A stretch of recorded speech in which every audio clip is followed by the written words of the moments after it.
Warning: this video contains super awesome content not suitable for people who don't enjoy super awesomeness. Viewer discretion advised. Yeah.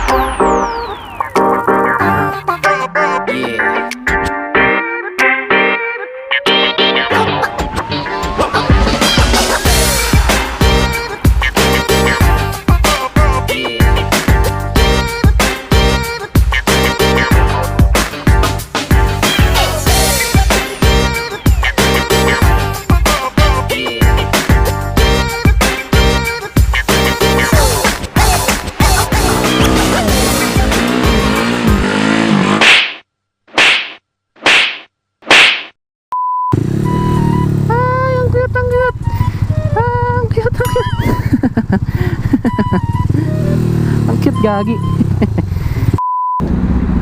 Shit, ano yun? Lah, ang tagal oh. Okay, what is up guys? Yay! What's up sa inyo guys? Eto na naman tayo nagbabalik, and you know who it is. It's your boy Jaxx MotoVlogs here. Nagbabalik, no? Nagbabalik para sa panibago nating vlog episode for today, no? So nakita nyo naman yung dala natin. Dala na naman natin yung Tracer 900, or in short, si Vgilante. Ang pangalan niya is Vgilante, kontrabida. Tingnan nyo naman kasi yung tunog, kontrabida. Oh? So naka-adventure bike tayo ngayon guys. This Tracer 900 belongs to One Moto. Boss Arch lang malakas.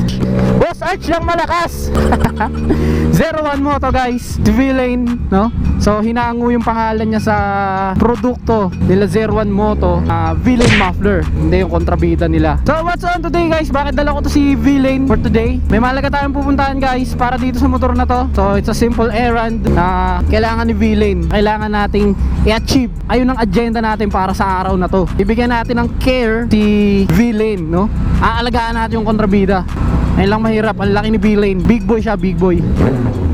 Ayoko binobomba tong motor na to. Last time na binomba ko to sa Ayala, dun sa terminal ng jeep tsaka bus. Lalapitan ako ng MMDA.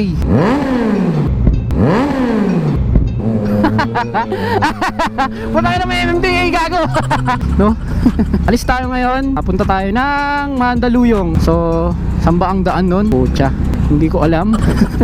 Maps muna tayo pagbaba ko, wait lang. So on the way tayo ng Mandaluyong sa Yzone, Greenfield, no? Kung naalala nyo guys, ito yung motor na ginamit ni Boss Arch, o ito yung bagong kuha niyang motor sa Yzone, no? Kung natatandaan nyo yung last vlog natin, pumunta tayo ng Kamote corner, diba? So bumili pa si Boss Arch ng bagong motor.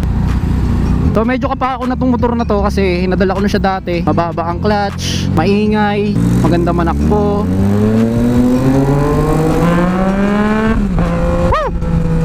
Matulin, kita nyo naman. 900cc to guys, crossplane CP3.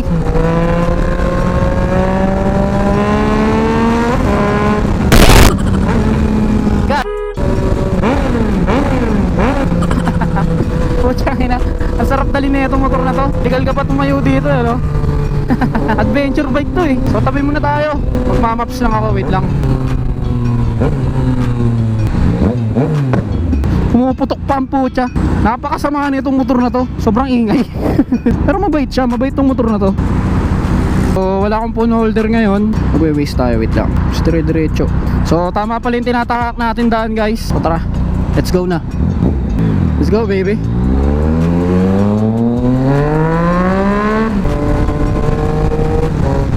Dito tayo pa EDSA. Yeah! Tulin na itong motor na to.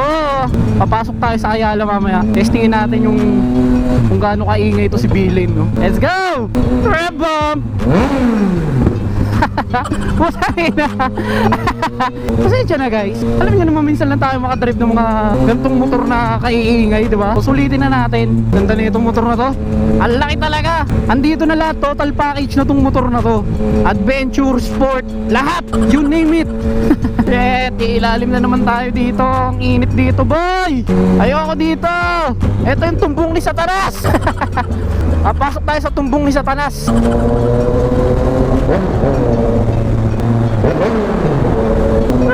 Bam! Putang ina, galit na galit tong motor na to. Let's go! Galit na galit si Vgilante. So So dahan-dahan lang tayo kasi hindi naman natin tong motor na to, kaya alagaan natin, di ba? So medyo maluwag ang EDSA ngayon. Masarap mag big bike, no? Hindi gaano traffic. Ito na nga, traffic na. So guys, keep you guys updated mamaya. So cut ko muna to dito kasi nakita nyo ba yun? Medyo traffic na, no? Hindi ko na gusto yan. So dyan muna kayo guys. I'll keep you guys updated for more. So tapusin nyo tong vlog na to. Masaya to guys. Yeah! Woo! Alright, what is up guys? So ito na, malapit na tayo sa pupuntahan natin dito sa Mandaluyong, sa Greenfield. All is good, all is well. So malapit na tayo.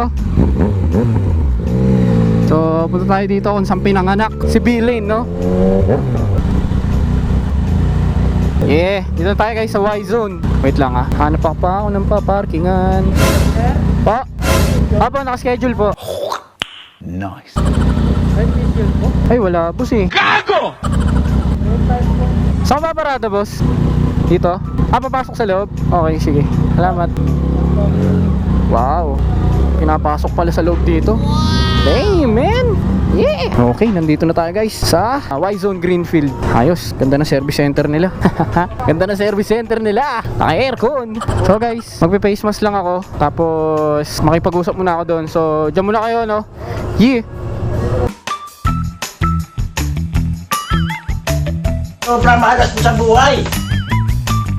Hell no! Tangin ng kupal to. Akala mo may tira na. So ayan guys, what's up sa inyo? Eto nagbabalik na tayo. Hindi tayo natuloy sa Yzone or sa Greenfield mag-content. Dapat guys, kasi papa-PMS ko to, papa-change oil, change filter. Meron din dapat ipapakabit na importante dito na inutos sa akin ni Boss Arch. So ayun dapat guys, naudlot. Kasi ayaw nila magpa-vlog or ayaw nila magpa-content sa loob ng Greenfield kaysa kailangan daw ng authorization ng manager. So sino ba naman tayo para bigyan ng authorization ni Yzone or ni Yamaha para mag-content sa Yzone Greenfield? Which is sana in the future magkaroon tayo, no?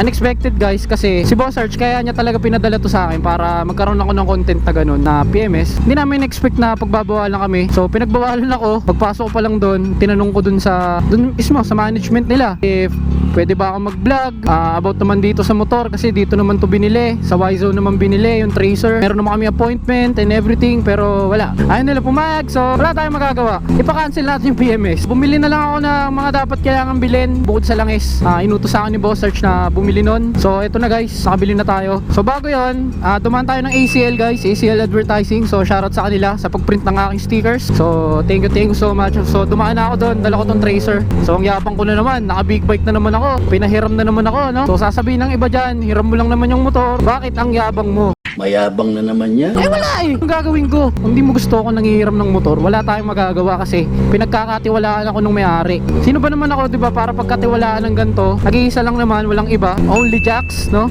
Jaxx MotoVlogs, nag-iisa lang, no? Ilan lang kami pinapahiram nito, si Breezy, ako, kaming dalawa lang. Ganong katiwala si Boss Arch sa akin, kaya thankful ako kay Boss Arch na siya yung nakilala ko bilang boss ko. Hindi lang siya sponsor, mabait din siya bilang barkada. Pero pagka trabaho tayo, ganun si boss eh. Trabaho kung trabaho, pero pagka dating sa mga biruan, sige, papalag din dyan si boss. Ang gaya ng sabi ko, pinahiram lang sa akin to. Mga basher dyan, bahala kayo kung anong sasabihin nyo. Basta ako, nag-enjoy ako mag-drive na itong tracer. Once in a lifetime lang to na pinapahiram tayo ng isang bagay ng isang tao na pinagpundaran, pinag-ipunan, pinaghirapan. Eto guys, si Gille, katas to. Katas ni Boss Arch to. Hindi yung katas na literal ni Boss Arch ha. Katas ng pinaghirapan ni Boss Arch to. Ilang libong sardinas yung kinain niya bago niya mabili tong tracer ng cash ha. So tayo, balang araw magkakaroon din tayo nito. Ay, hindi man to ibang brand pero big bike na matatawag natin sa atin at pinaghirapan natin. Kaya guys, kayo dyan na nangangarap katulad ko, mangarap lang tayo ng mangarap guys. Basta tutuparin natin gaya ng sabi ko sa inyo. Libre mangarap, sky's the limit. Pero tuparin mo, bigyan mo ng disiplina yung sarili mo para matupad mo yung mga pangako mo sa sarili mo na paghirapan mo. Hindi yan swerte-swerte lang. Hindi lalapit ang swerte sa'yo kung hindi ka naghihirap. Yan, diba? Yung mga basher dyan, baka sabihin nyo, ang yabang mo naman Jaxx, wala ka pa nararating, no? Kung ano agad sinasabi mo, motivational. Mga basher, hindi namin alam kung saan kami lulugar sa inyo. Kasi pag puro mga kababuyan, kababalagan yung mga sinasabi namin, binabash nyo kami, sabihin nyo sa amin, mag-inspire ka naman, uy, huwag naman puro ganun. So ngayon, nag-i-inspire ako, sasabihin nyo, mayabang ako. Hindi namin alam kung saan kami pepwesto. Hindi namin alam kung saan kami makikibagay sa inyong mga basher. Well, yung mga basher lang naman kayo, sagana lang kayo sa keyboard. Mga keyboard warrior lang kayo. Wait lang, stoplight boy. So, headed out tayo ngayon sa Taytay. Iuwi ko lang tong stickers, then yung iba kong gamit. Lalagay ko sa supot to. Kasi, tinan nyo naman oh, butas-butas na yung paper bag. Si Yzone eh, walang provided na supot eh. O tara, let's go na. Putang ina boy! Yee! Sarap! Whip natin, whip! Whip! Bombang whip! Sarap boy! Ang bilis! Ang tulin na itong motor na to, kakaiba. Sino ba namang magre-reklamo dito sa motor na to? Hindi ka na mabibitin sa motor na to. Adventure bike na, masarap na sakyan, matulin pa, di ba?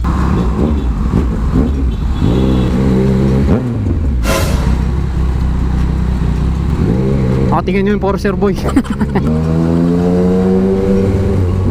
Whip baby whip. Ito na ang kalaban ng mga big bike traffic. Ayoko na natatraffic sa big bike, nakaka-boring. So ang traffic na guys.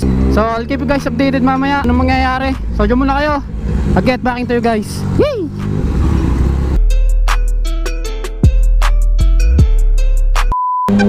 Let's go expressway.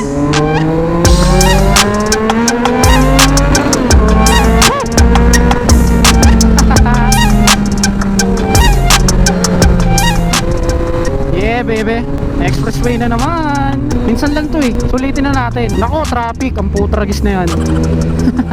Bali okay na yung traffic dito sa express kaysa yung traffic dun sa labas. Grabe traffic sa labas eh. So at least dito, di ba? Nakakabira-bira tayo ng konti. Sabi boy, ang traffic. Stop over lang tayo ng McDo, tapos uwi na rin tayo. Sabi ni boss, pasyal ko daw. So ipasyal natin, gala natin yung motor. Sarap po. So ayun, dito na tayo, medyo maluwag na no. So punta tayo ng McDo. Kaya lang, iikot lang. Oh yeah. Nangangamote si Jaxx sa expressway.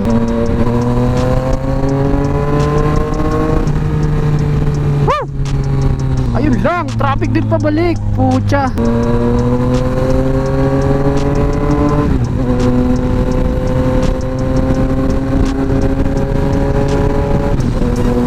Yeah! Nandito na tayo. Mag-stop over na tayo. Malapit na. Stop over. Ito ulit tayo. Yung pinag-stop over natin. Pumunta tayo ng Cavite. Yun lang. Kami tao boy.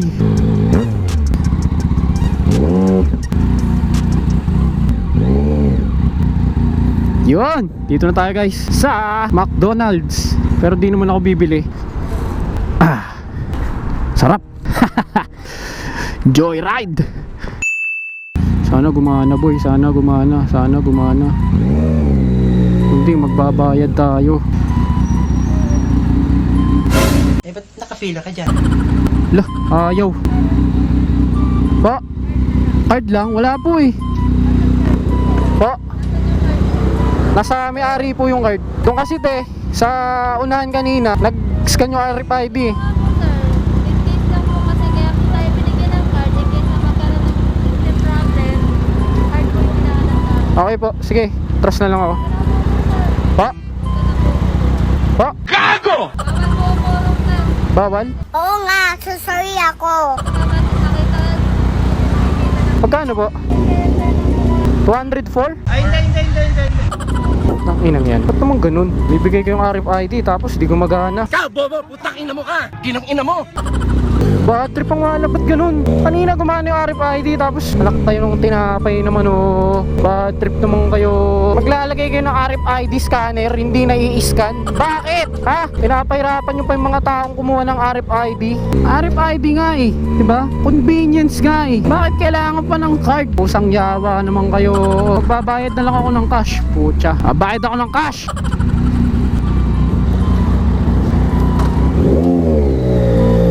Di na babalik dyan, mga tanga. Bad trip kayo. Bull.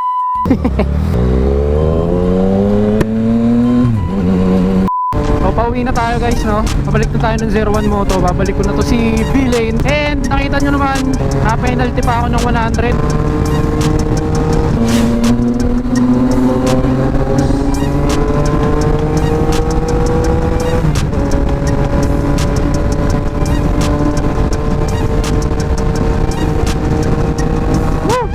demonyo akong pumiga pa.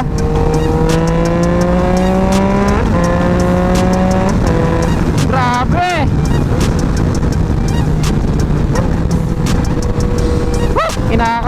Kinakabog na yung dip-dip ko. Ang tulin nitong motor na to. Gusto ko pa bumiga kaso natatakot na ako eh. Hindi ko pa napupull throttle eh. Grabe, medyo sumakit ng bahagya yung ulo ko ha. Parang lahat ng dugo ko napunta sa likod ng ulo eh. Paano ba yan guys? Legal na naman ako sa expressway. Nakabalik na naman ako ng buhay at safe at legal.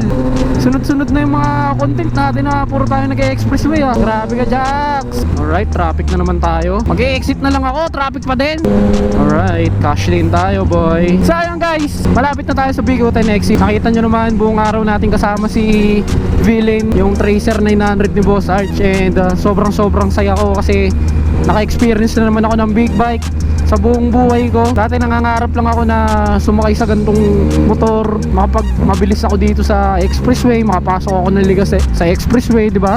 Nangangarap ko yan guys. Alam ko kayo, pinapangarap nyo din. Kapit lang tayo guys, kapit lang, no? Tsaka tayo, alang araw, makakamit natin yung mga pangarap natin na mga gantong bagay. Hindi ito lang naman yan eh. Andun lang yan sa bilihan, yung mga gusto nyong bilhin. Ang maganda guys, pagsikapan natin. Ako kasi, wala pa ako, no? Wala pa ako nung pangarap kong motor, pero gusto kong kamitin talaga.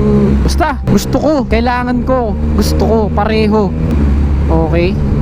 So, out na tayo. Exit na tayo dito sa Bigotan. Shit, sana gumana. Aligagi, ang haba ng pila, boy. Sana gumana yung RFID. Sana gumana yung RFID ni boss. Alayo, boy. Ang haba ng pila.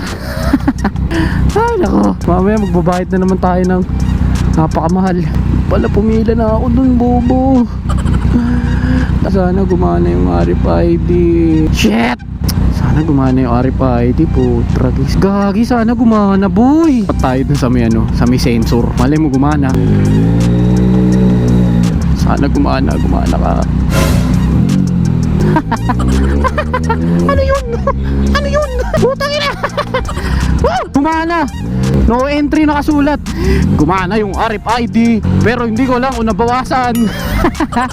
Kamote ka na naman, Jaxx. Nakita nyo kamote ko, di ba? Kamote, naka big bike. Hindi ko alam talaga kung anong kalakaran ng RFID na yun eh. Pero dapat talaga sa RFID ako pumasok kanina nung nag-entry ako.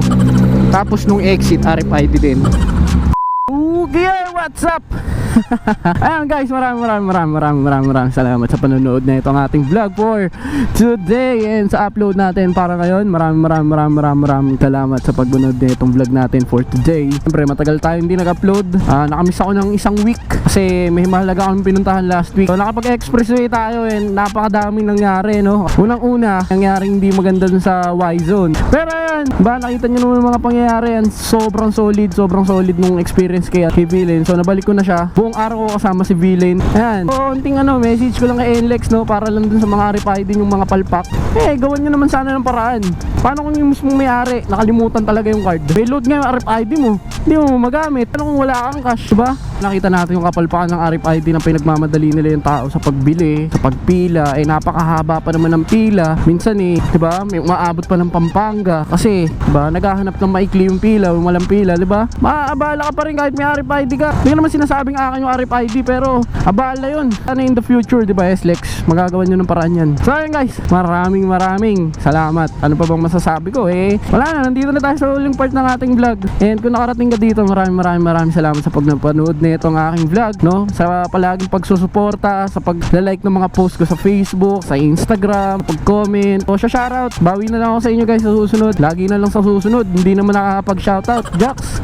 Pasensya na guys, no? So kung hindi nyo pa nalalike yung Facebook page ko, please do like my Facebook page. Ito yung kanyang pangalan.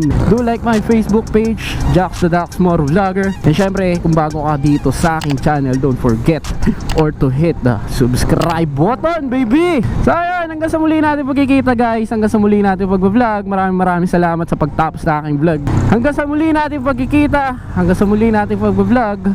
Ride safe always. Adios amigos. Yay!